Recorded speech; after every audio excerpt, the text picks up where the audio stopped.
Bismillahirrahmanirrahim. Assalamualaikum warahmatullahi wabarakatuh. Izin perkenalkan diri, nama saya Muhammad Fikriansyah, NIM 0201181030, tingkat 4A, Prodi Penyuluh Pertanian Berkelanjutan.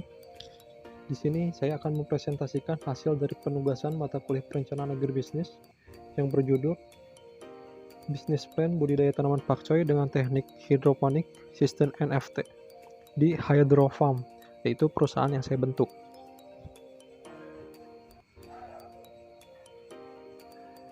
Hydro Farm beralamatkan di Jalan Goalpara, kilometer 1, Desa Sukaraja, Kecamatan Sukaraja, Kabupaten Sukabumi, Provinsi Jawa Barat. Untuk kontak personnya 0858 6295 0576. Dan untuk Gmailnya hydrofarm@gmail.com. Hydro Farm memiliki struktur organisasi sebagai berikut. Untuk direktur utama, saya sendiri, yaitu Muhammad Fikriansyah. Kemudian ada manajer produksi, manajer pemasaran, dan manajer keuangan. Dan di bawahnya ada staf berikut. Untuk Hydro Farm sendiri memiliki luas yaitu 500 meter persegi untuk greenhouse, 10 meter persegi untuk tempat pembibitan, dan 10 meter persegi untuk packing house.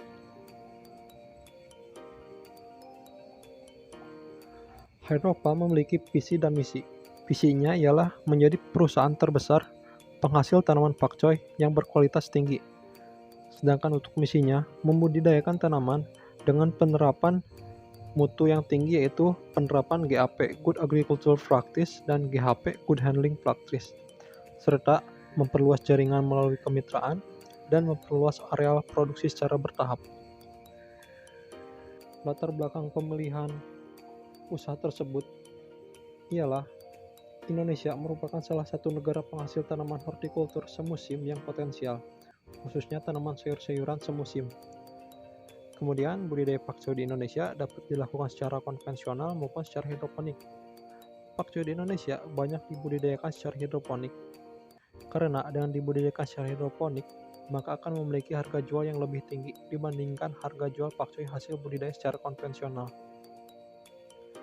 Budidaya pakcoy secara hidroponik saat ini masih cukup terbuka lebar, karena masih sedikit orang yang membudidayakannya. Pakcoy menjadi pilihan karena memiliki rasa yang manis, renyah, dan bentuknya yang menarik serta harganya yang cukup tinggi, yakni 20.000 per kilogram. Namun, dari harga yang tinggi tersebut memiliki kualitas yang terbaik.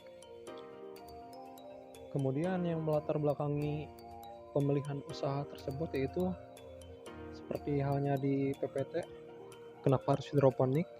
Pertama, bertani dapat dilakukan di berbagai tempat.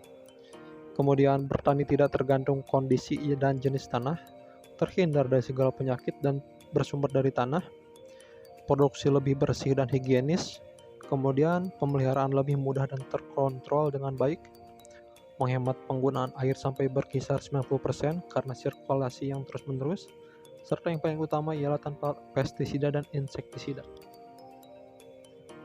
Gambaran umum lingkungan ideal untuk berkebun hidroponik di Hydro Farm ialah sebagai berikut, yaitu menggunakan greenhouse atau greenhouse plastik UV 14% yang kualitasnya 2-5 tahun. Kemudian keunggulannya itu antibakterial, mencegah jamur dan hama penyakit. Hydro Farm menggunakan teknik berkebun hidroponik yaitu NFT, Nutrient Film Technique.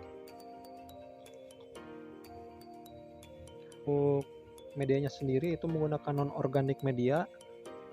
Yang paling utama yaitu rock wool, kemudian clay granular, dan perlit. Di sini memiliki kelebihan dan kekurangannya masing-masing. Untuk kelebihannya, permanen, dapat dipakai dalam jangka waktu yang lama. Terus media tidak terlalu lembab, sterilisasi lebih terjamin, jarang digunakan sebagai inang bagi jamur, bakteri, dan virus. Namun kekurangannya itu bukan media yang baik bagi perkembangan mikroorganisme bermanfaat seperti mikroza. Untuk pupuknya sendiri, Hydro Farm menggunakan pupuk nutrisi hidroponik, yaitu AB Mix.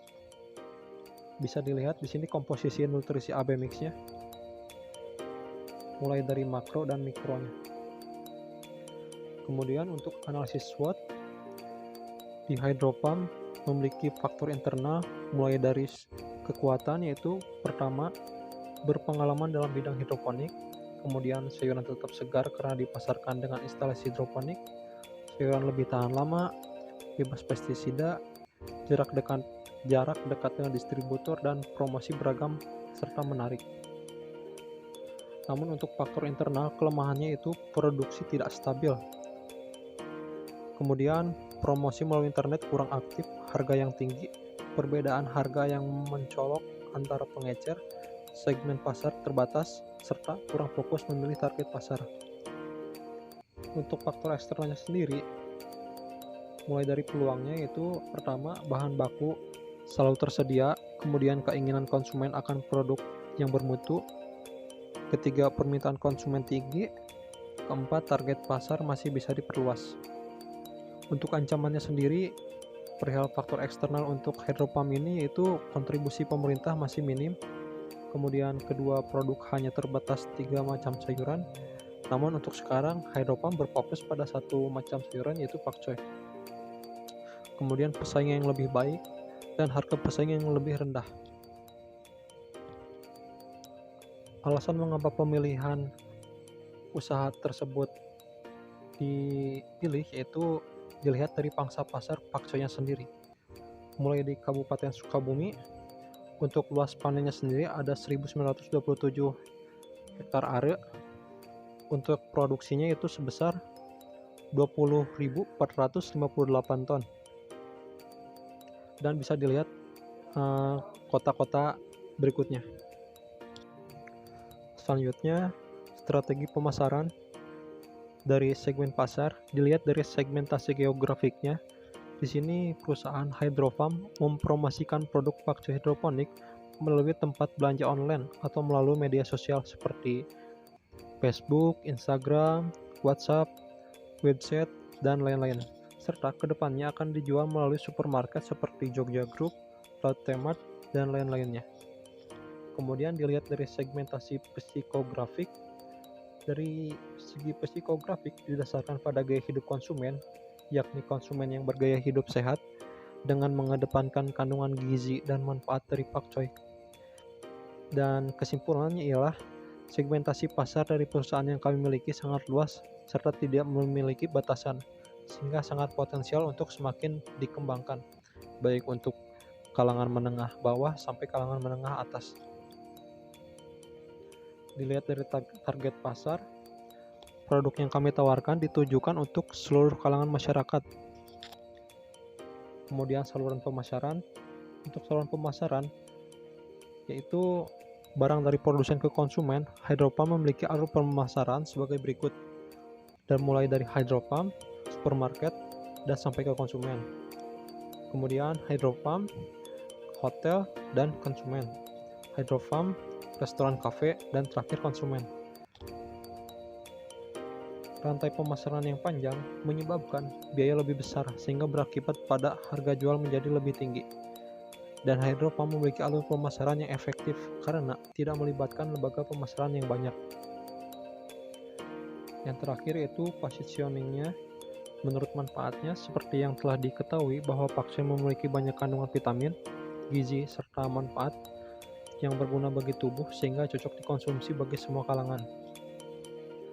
Untuk posisi menurut harga dan kualitas, pakcoy yang kami jual diposisikan memiliki kualitas produk yang tinggi karena dibudidayakan secara hidroponik dan tanpa menggunakan pestisida kimia, sehingga produk yang kami jual memiliki harga yang cukup terjangkau dengan kualitas premium. Untuk taktik atau bauran pemasaran atau marketing mixnya menerapkan prinsip 4P, yaitu produk, price, promotion, placement. Mulai dari produk yang ditawarkan perusahaan kami yaitu pakcoy hidroponik, setelah seperti yang dijelaskan dari awal, yang sehat dan bergizi.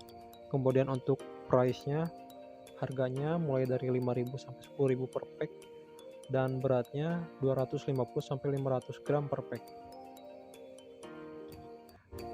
Kemudian untuk promotion akan dilakukan pengenalan produk melalui kegiatan promosi brosur, media sosial seperti Instagram, Facebook, website, melalui jaringan komunitas, pengenalan secara langsung kepada masyarakat setempat, maupun melalui seminar dan lain-lainnya. Dan untuk placementnya bisa secara langsung ataupun perantara offline maupun online. Untuk pelaksanaannya, mulai dari budidaya produksi dari awal, penyiapan bibit 5-7 hari sampai siap pindah tanam, kemudian pemeliharaan, panen dan pasca panen, dan yang terakhir yaitu pemasaran sistem putus jual dan pre-order. Dalam budidayanya atau produksinya, perusahaan hydrofarm ini mengedepankan atau menerapkan prinsip good agriculture practice dan good handling practice untuk panen dan pasca panennya. Penjaminan mutu produk ini didasarkan untuk meningkatkan kualitas terbaik dan mengutamakan kualitas bagi konsumen. Dampak lingkungan yang terjadi dari adanya perusahaan hydrofarm di daerah Sukabumi ini akan berpengaruh terhadap aspek sosial dan ekonominya. Dalam aspek sosial akan berpengaruh kepada penjaringan tenaga kerja dari daerah tersebut sendiri. Ini akan berpengaruh terhadap roda perekonomian wilayah karena banyak memperkerjakan baik itu ibu rumah tangga maupun pengangguran. Selain aspek sosial dan ekonomis, dari adanya perusahaan ini juga berpengaruh terhadap lingkungan sekitar karena dari aktivitas produksi dapat menghasilkan limbah pertanian yang bermanfaat. Seperti halnya contohnya tanaman pakcoy, hasil tanaman pakcoy yang tidak termasuk dalam grade A dan termasuk dalam grade B maupun C bisa dimanfaatkan oleh warga sekitar baik untuk pupuk maupun dijual kembali oleh pengepul warga sekitar. Baik, di sini akan dijelaskan mengenai analisis finansialnya. Bisa dilihat bahwa di sini ada total biaya tetap sejumlah 4.244.587, kemudian total biaya variabelnya yaitu 17.722.939 rupiah. Yang ditotalkan yaitu 21.967.526 rupiah. Semua itu hasil total dari penyusutan. Untuk analisis usahanya yaitu untuk penerimaan per periode, nilai jual perfectnya hasil tanaman pakcoy dari hydrofarm yaitu 10.000 per pack. Seluas 500 meter persegi tersebut menghasilkan sebanyak 1.500 kg dan akan dijual per packnya 500 gram. Berarti 1.500 kg dibagi 500 gram sama dengan 3.000 pack. Untuk pengalkulasiannya bisa dilihat bahwa untuk nilai jual per packnya 10.000 dikali 3.000 pack sama dengan 30 juta rupiah per periode tanam untuk satu kali jual per periode tanam. Kemudian dilihat dari keuntungan per periode tanamnya yaitu 30 juta hasil total keseluruhan penjualan dikurangi dari hasil biaya tetap dan biaya variabel yaitu 21.967.526 rupiah dan didapatkan keuntungan sebesar 8.032.474 rupiah per periode tanam untuk keuntungannya. Baik, di sini tertera payback period, cash flow, dan analisis NPV, B per C, dan IRR. Untuk payback periodnya sendiri bisa dilihat dari tahun pertama, dari tahun ke-0 investasi sebanyak 176 juta. Untuk ditekankan kembali bahwasannya 176 juta tersebut adalah modal keseluruhan tanpa adanya pinjaman atau modal pribadi. Kemudian untuk kas masuk operasi bersihnya yaitu sebanyak 145.967.526 didapatkan hasil dari laba rugi pajak ditambah keseluruhan penyusutan. Dan jika dikalkulasikan untuk payback periodnya usaha hydrofarm ini yaitu selama 2 tahun 2 bulan dan mendapatkan 115.935.052 rupiah. Kemudian untuk cash flow-nya sendiri Bisa dilihat dari tahun pertama sampai tahun kelima arus kas masuknya, dimulai dari tahun pertama yaitu Rp449.163.700, kemudian tahun kedua sebanyak Rp93.163.700, tahun 3, 4, dan 5 tetap sama dengan tahun kedua. Kemudian untuk arus kas keluarnya di tahun pertama sebesar Rp39.510.368, dan untuk tahun keduanya Rp48.206.868, dan itu sama untuk tahun ketiga, 4, dan 5-nya. Kemudian arus kas bersihnya yaitu kalkulasi dari arus kas masuk dikurangi arus kas keluar. Untuk tahun pertama sebesar Rp139.653.332, kemudian untuk tahun kedua Rp44.956.832, dan itu sama untuk tahun ketiga, 4, dan 5-nya. Kemudian untuk kas awal di tahun pertama nihil, 0, kemudian tahun kedua Rp139.653.332, dan mengalami peningkatan menjadi di tahun ketiga menjadi Rp184.610.164, kemudian tahun keempat Rp212.566.996, dan tahun kelima penaikan tertinggi yaitu Rp274.523.828. Dan untuk kas akhir yaitu kalkulasi dari arus kas bersih ditambah kas awal. Untuk tahun pertama sebesar Rp106.837.261. Untuk tahun kedua yaitu mengalami peningkatan menjadi Rp184.610.164, kemudian tahun ketiga Rp229.566.996, tahun keempat Rp274.523.828, dan tahun kelima puncaknya mengalami kenaikan paling tinggi yaitu sebesar Rp319.480.660. Baik, untuk analisis NPV, BPRC, dan IRR-nya, di sini saya akan menjelaskan bahwa usaha tersebut layak dijalankan Go Project karena nilai manfaat lebih besar dari biaya, mulai dari gross BPRC dan net BPRC lebih dari 1, dan tingkat pengembalian internal IRR lebih besar dari suku bunga bank. Bisa dilihat bahwasanya gross BPRC dari 12% itu lebih besar daripada 1, yaitu sebesar 2,56, berarti layak. Dan untuk net BPRC-nya dari 12%, indikatornya 1, yaitu sebesar 2,61, berarti layak. Untuk IRR-nya yang paling tinggi yaitu 86,60%, yang minimalnya 20%, berarti layak.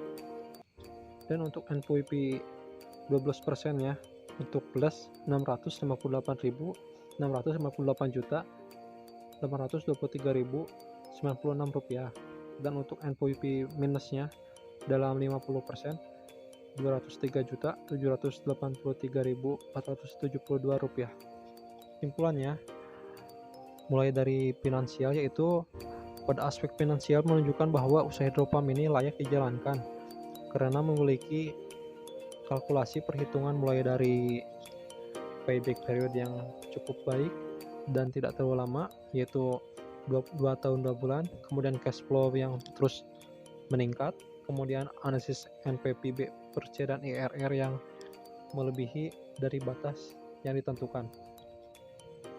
Sekian dari saya, kurang lebihnya mohon maaf. Wabillahi taufiq wal hidayah. Wassalamualaikum warahmatullahi wabarakatuh. Terima kasih.